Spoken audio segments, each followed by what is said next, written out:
ভাই কোন দেশে যাচ্ছেন? দুবাই। দুবাইতে একসাথে কয়জন? 11 জন। 11 জন। নতুন করে যাওয়া সম্ভব দুবাইতে? হ্যাঁ, এটা নভেম্বর মাসের 2 তারিখে কোম্পানি বন্ধ হয়েছে।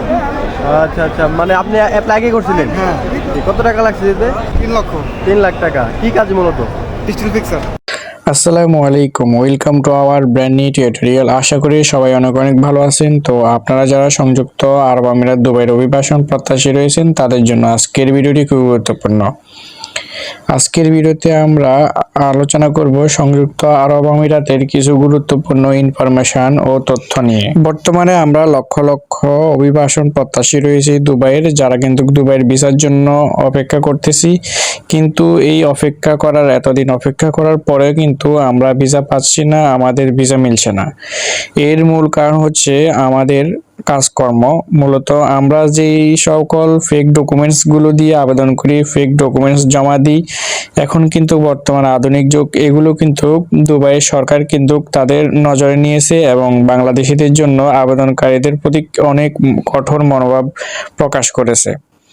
কিছুদিন আগে আমাদের প্রধান উপদেষ্টা ডক্টর মোহাম্মদ ইউনূস কিন্তু দুবাই সফর করেছিলেন। তখন কিন্তু দুবাই সরকার বলেছিল যে বাংলাদেশিদের জন্য কেন তারা ভিসা দিচ্ছে না।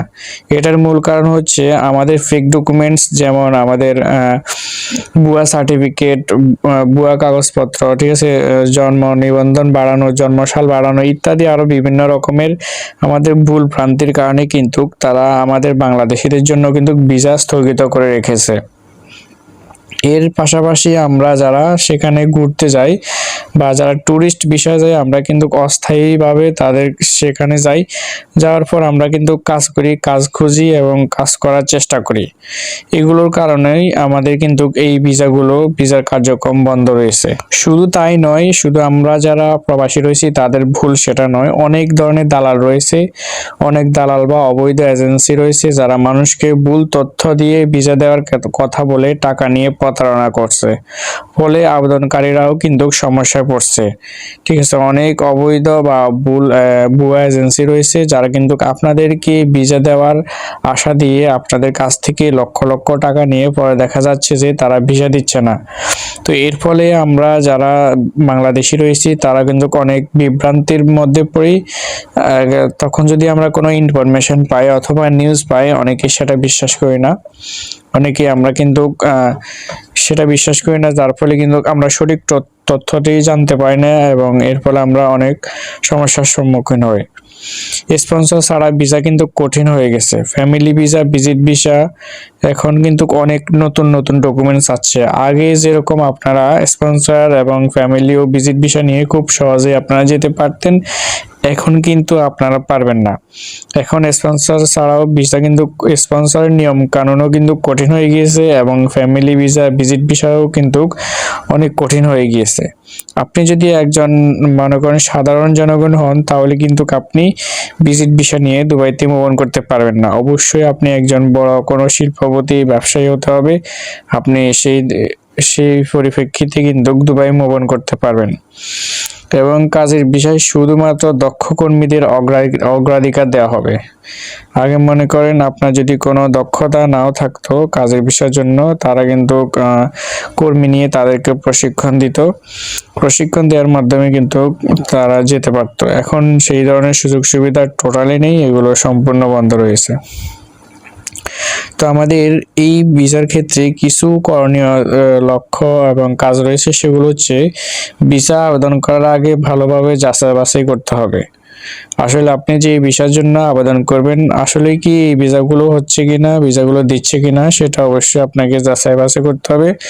এখন মনে করেন যারা ভুয়া দালাল বা এজেন্সি রয়েছে, চাইলে কিন্তু তারা একটা ওয়েবসাইট, একটা ডোমেন হোস্টের নিয়ে বা বিভিন্ন ওয়েব ডেভেলপমেন্টের লোকজন রয়েছে তাদেরকে দিয়ে টাকা দিয়ে কিন্তু তারা এমনভাবে একটা ওয়েবসাইট তৈরি করবে যেখানে আপনার সকল ডকুমেন্ট সাবমিট করা হবে। আপনারা যারা মনে করেন এডুকেটেড না, যারা কম বুঝেন, তারা কিন্তু বুঝবেন না, আপনাদেরকে তারা বলবে যে এই যে দেখেন এই হচ্ছে ওয়েবসাইট, এগুলো অনলাইনে পাওয়া যায়। তখন আপনি খুব সহজেই তাদের এই কথাগুলো বিশ্বাস করতে বাধ্য করাবে তারা। দেন আপনাকে তারা বিভিন্ন ফেক ডকুমেন্টস দিবে, আপনার অর্থ লেনদেন করবেন। তো এর জন্য অবশ্যই ভিসা আবেদন করার আগে ভালোভাবে যাচাই বাছাই করবেন, অভিজ্ঞ কারো সাথে যোগাযোগ করবেন। তারপর অনেকে আছে কারোর সাথে যোগাযোগ করে না, নিজেই চালাকি করে, হয়তোবা সে নতুন কিন্তু নিজে মনে করেন চালাকি করে অল্প কিছু টাকা হয়তো বাঁচাতে গিয়ে তারা অনেক ভুল ভ্রান্তির শিকার হয় বা ফেক দালাল বা এজেন্সির দ্বারস্থ হয়।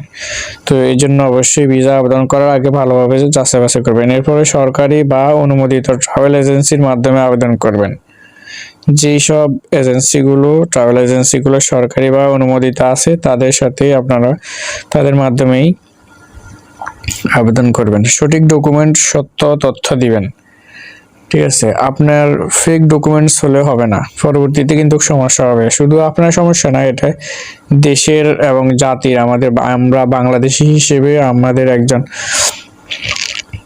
হিসেবে আমাদের দেশের সকল প্রবাসী কিন্তু আমাদের কি বদনাম হবে। তো এর জন্য অবশ্যই সঠিক তথ্য দিবেন। এভারেস্ট বা অবৈধ পথে ইউএতে যাওয়া থেকে বিরত থাকবেন। ঠিক আছে, অবৈধ পথ থেকে যাওয়ার আপনারা বিরত থাকবেন। আপনি যদি চান আপনার জন্য আমরা আরো বিভিন্ন ধরনের ইনফরমেশন আপনাদেরকে কালেক্ট করে দিব, তো অবশ্যই ভিডিওটি আপনারা যারা সম্পূর্ণ দেখেছেন তারা অবশ্যই বুঝতে পারছেন।